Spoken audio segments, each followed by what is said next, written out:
Hi guys, we're gonna go over chapter 7 in this video. So chapter 7 is very easy, most definitions, so we're gonna do it pretty quickly, okay? All right, so for chapter 7, so it's 3 questions. What is externality? What can we do to mitigate it? What are the private good, public good? And then what is the challenge providing non-excludable good? Okay, so first, externalities. Now, many of people in Houston just been through this all the time. What is our pollution problem, right? So we're next to so many refineries in Houston, so air quality is not always good, especially when there's a fire involved. So what is the optimum level of pollution? Not zero, but can we afford to provide zero pollution? We can't, because those pollution are also providing job in the Houston area. So this is called externality.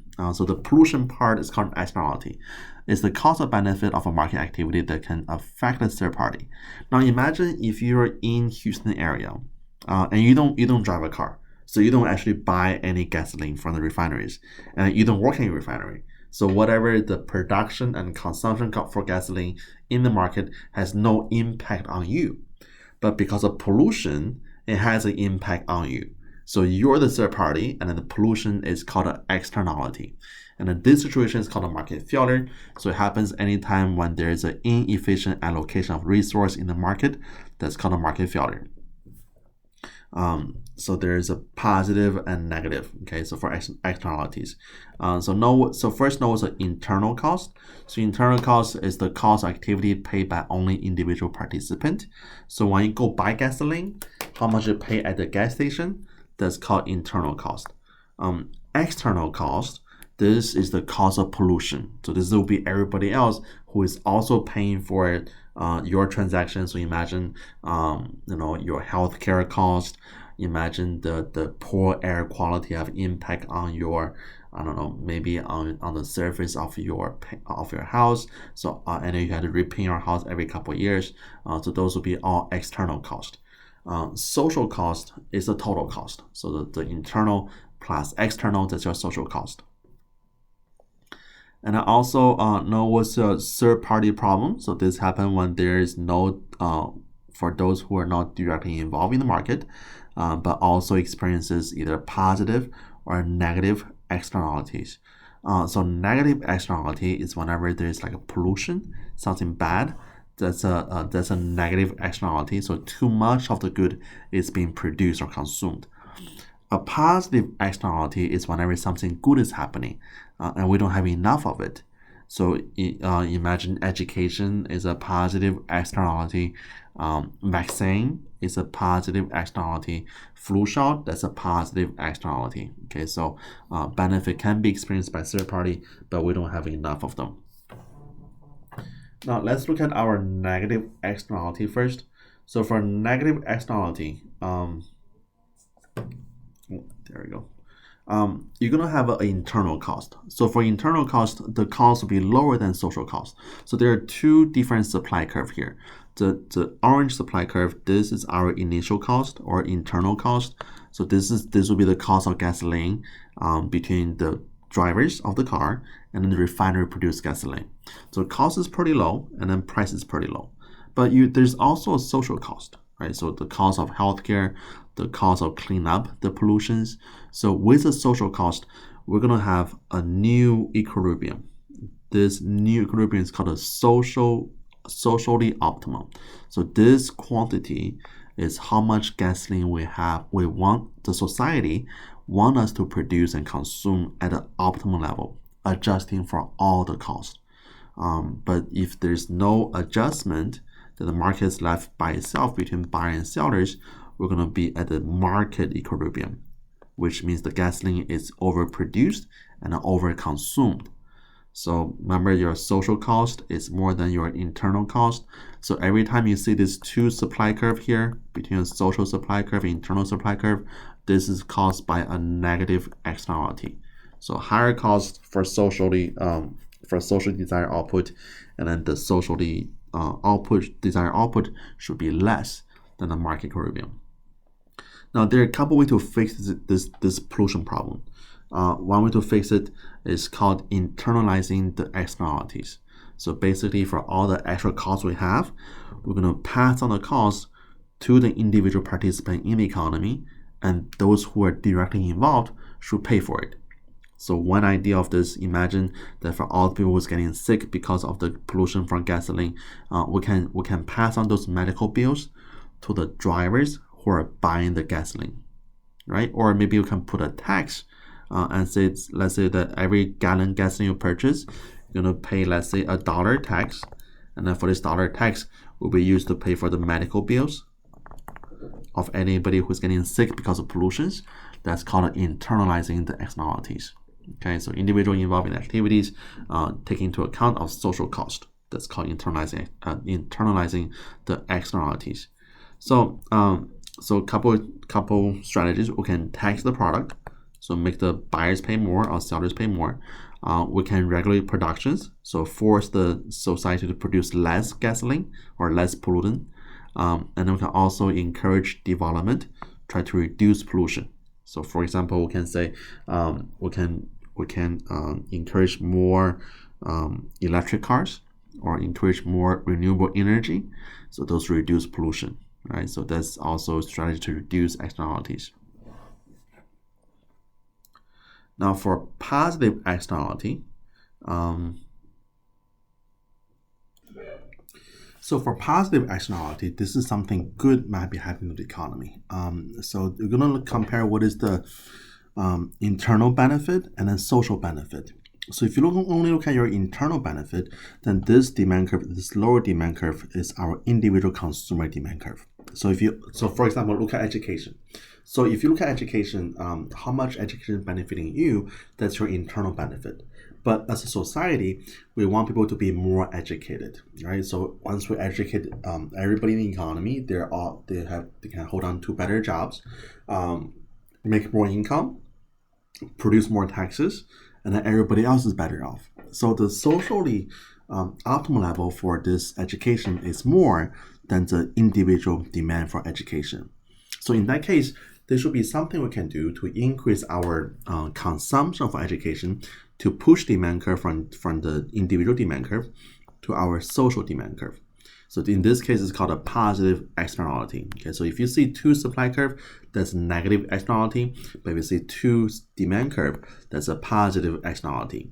So your socially desired output is more than your internal desired output. So demand social is more than your demand internal.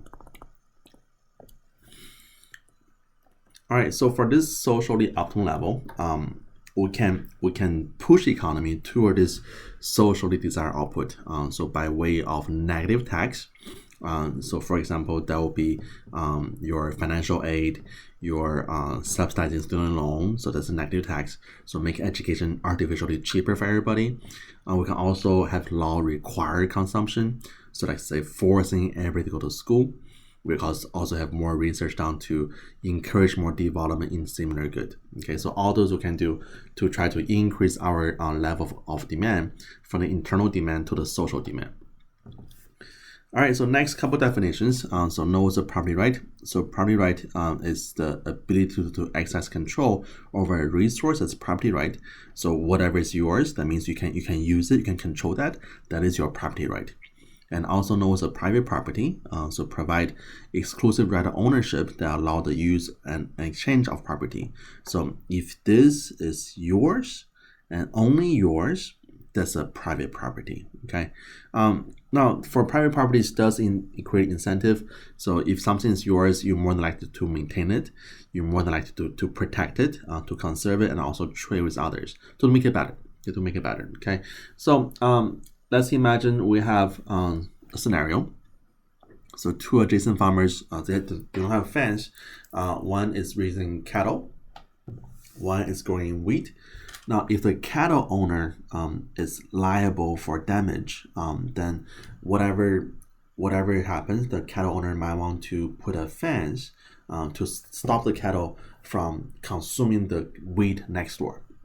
But if it's the other way, if the wheat farmer doesn't have the right to use the cattle owner's land, then maybe the farmer wants to put up a fence to protect his own crops. So whoever is the property owner or the right of usage will have an incentive to protect their own good or their own interest. So first notice definition. So Coase Theorem is this. If there's no barrier to negotiation and the property right are fully specified, interest parties will bargain to correct externalities. So basically says if nothing happens, if we state who has the property right, then individual parties will come to agreement by themselves. There's no need for a government to be involved. All right, couple more definitions. So no is excludable. So excludable is the ability to stop somebody from consuming the good. That's excludable. Rival in consumption means one party consumption of the good will diminish my quality consumption for the same good. So like two people competing to consume for the same good. That's called rival in consumption. For anything that's a private good, a private good is both excludable and then rival in consumption. So for one example, for if you buy a Big Mac, it is my Big Mac. I can hold on to it and nobody else have access to that. That will be excludable. And also once I eat a Big Mac, it's gone. Nobody else can have it anymore. That's called rival in consumption. Okay, so private good is both excludable and also rival in consumption. Now for public good, it's not excludable and it's not rival in consumption. So for example, the July 4th fireworks, that will be a public good. So everybody can all look at it from a distance. We cannot stop somebody from looking at it, so that's not excludable. And then if more people watching fireworks, that wouldn't diminish my quality consumption. That's called non-rival in consumption, right? So for something to be called public good, it must be both non-excludable and also non-rival in consumption. Many of your public good that you think about, they are not true public good. So a highway is not a public good. Because for a highway, even though everybody can access the highway, but it does suffer from congestion, right? So if too many people all go to the highway at the same time, there's a congestion, right? So my quality of consumption goes down. That will affect me. That will be called rival in consumption. So that's not public good.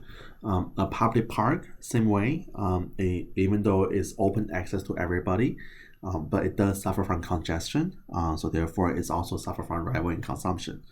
So the only couple of true public good, national defense is a true public good because everybody is all protected, and then just protecting one more person wouldn't affect anything. TV. Not your TV at the house is the TV channels like channel 8, channel 2. Those would be public good because everybody can all watch it.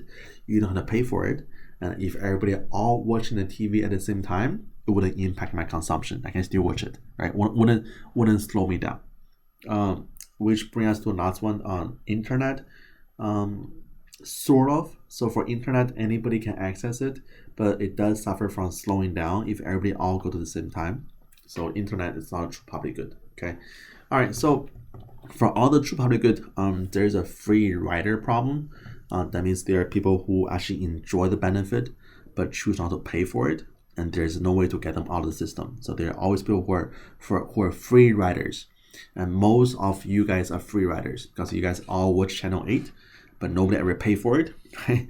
So we're all free riders, okay? All right, so also known as a club good. So club good, they're non-rival, but excludable. So cable TV, there'll be a club good. So for cable TV, you have to pay for it. You don't pay for it, you cannot watch it. So that is excludable. But if everybody all watching cable TV, that wouldn't slow down the consumption. So it's non-rival. So it's a club good. A common resource is reversed. So common resource is rival but non-excludable. So imagine if you go fishing in the lake, everybody can all go fishing in the lake. But if everybody all do it at the same time, there wouldn't be enough fish for everybody. So that's rival but not excludable. So open access. That's called common resource. Okay. So for type of good, if it's both excludable and rival, that's a private. If it's non-excludable, non-rival, that's a public. If it's excludable, non-rival, that's a club good. If it's non-excludable rival, that's a common resource. So know the difference, okay?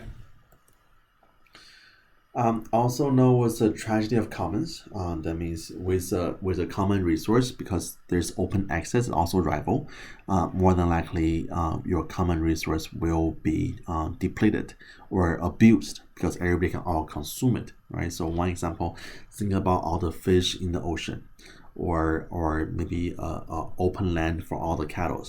So if everybody all use the same access, we all use the same resource, and there's no control over that, eventually they will be depleted or abused. Okay, that's called tragedy of commons. All right. What else? Oh, so knows. Last one's important. What's a cap and trade? So cap and trade. Basically, this is the system they have in Europe right now. So in EU zone, they try to protect the environment. So for all the polluting companies, government set up a cap of how much pollution they can have, and then by law, those individual companies has to stay under the cap. Now, if by end of the year they don't reach the cap, they have some room left over, they can trade the excess capacity for pollution to other companies, so other company can produce more good. So that is called cap and trade. Okay, so that's the system they have in Europe right now. All right, guys, that's it for chapter 7. Have any question, let me know. Okay, bye-bye.